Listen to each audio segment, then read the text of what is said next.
Before Charlie Chaplin was famous, an early performance at Forrester's Music Hall was booed, heckled, and hit with oranges and coins until he left the stage. That happened at Forrester's Music Hall during his early career, before the name Charlie Chaplin carried any fame. The crowd was not watching a star yet. The reaction escalated from booing and heckling to thrown oranges and coins. That made the stage impossible to keep using. He left the stage because the performance could not continue. The rejection was immediate and public. That early failure sits beside his later fame as a plain fact. A future icon could be driven off stage by the audience in front of him.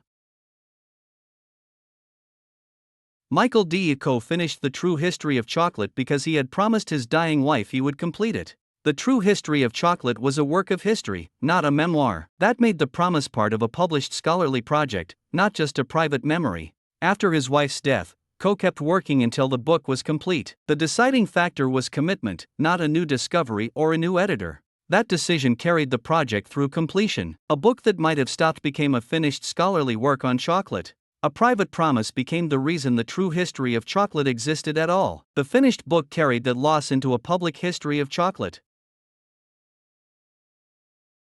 Fernan Diaz de Toledo was said to have more influence over kings than any other medieval secretary. He worked inside royal service, where a secretary could stand close to decisions without wearing a crown. That closeness mattered because access at court was power. His influence came through the work of the office itself. Court paperwork could shape what reached the king, and when it reached him. That gave Fernan Diaz de Toledo unusual power for a non-king. In a court built on rank, his service could shape political access. That is why he was remembered as unmatched among the secretaries of the Middle Ages. His influence reached kings through the ordinary tools of office, not a crown.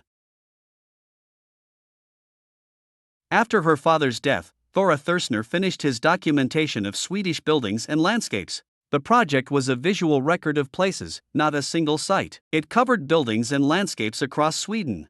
Her father had already started the work in the family. Thora continued from that existing foundation instead of beginning from zero. By finishing it, she carried the record through after his death. The documentation did not stop with the loss. What survived was a broader view of Sweden's built world and landscape. Her completion kept that family record intact. The first Mass for St. Cyprian Church had only one black Catholic in attendance. St. Cyprian Church was a black Catholic congregation, so that single person stood in for a community that was still just forming. The first Mass still counted as the congregation's beginning, because a church starts with worship before it fills with people. That opening service showed how small and constrained the community was at the start, even with a formal church identity already in place. The attendance itself became the record of the moment. St. Cyprian Church began with a Mass, a name, and almost no visible crowd. A house once described as almost the opposite of a landmark later became a U.S. National Historic Landmark. That kind of judgment matters because landmark status is reserved for places with recognized historic value, not just age. At first, the property was treated as something unremarkable, even the opposite of what a landmark should be. Later, it received a National Historic Landmark designation, and the same house was officially recognized for historic significance. That shift changed the property's status from dismissed to protected, and the house remained standing as a nationally recognized historic site.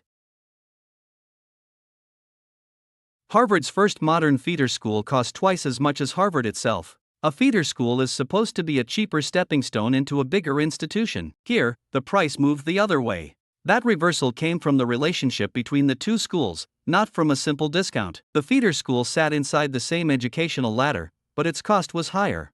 So access to Harvard's orbit could demand more money than Harvard itself. The expected bargain became the expensive part. The result was a financial contradiction. The path into elite education could cost more than the destination. Harvard and its feeder school were linked, but not cheaply. According to legend, Gautama Min became king after eating the head of a rooster. The story is told as legend, so it belongs to tradition and remembered belief, not confirmed history. In that account, the rooster's head is the decisive act linked to his rise to kingship. The legend turns that one act into the moment that led to royal authority. That is how Gautama Min was remembered, a king tied to a rooster, a strange sign, and a crown.